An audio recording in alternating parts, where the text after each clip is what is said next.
आज हम एक ऐसे विषय पर बात करने जा रहे हैं जो अत्यंत गहन है। इस विषय को हम एक छोटी सी कहानी के माध्यम से समझने का प्रयास करेंगे। एक बार एक गांव में एक लड़की रहती था।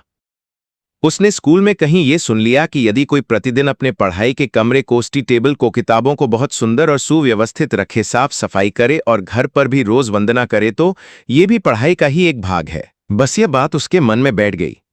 अब हुआ यह कि जब भी उसकी माँ कहती बेटी जाओ पढ़ाई कर लो, तो वह अपने कमरे में जाती। वहां वह किताबों को सलीके से जमाती, टेबल साफ करती, वंदना करती और रोज यही करती। इस सब में उसे काफी समय लग जाता, लेकिन वास्तविक पढ़ाई वो करती ही नहीं थी। जब परीक्षा का परिणाम आया तो वो बच्ची फेल हो गई। माता पिता बहुत हैरान हुए।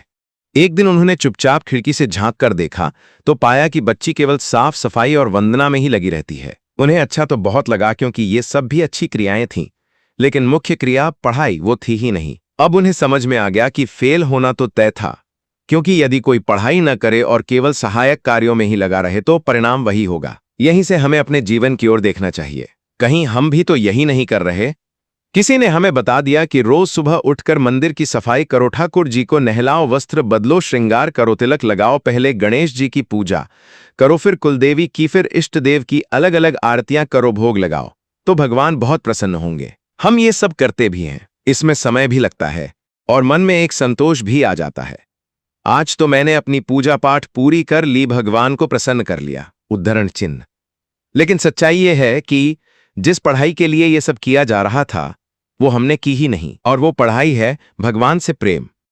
हम सबने सुना है भगवान भाव और प्रेम के भूखे हैं। ये सारी क्रियाएं बाहरी हैं, इनका महत्व है पर ये मुख्य नहीं है। मुख्य है भगवान के प्रति प्रेम। और प्रेम कैसे होता है? संसार में भी हम जिससे प्रेम करते हैं उसी का निरंतर चिंतन करते हैं।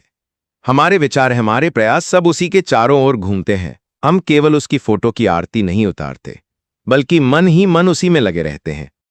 इसी प्रकार यदि हमें भगवान से प्रेम करना है तो हमें उनका निरंतर चिंतन करना होगा।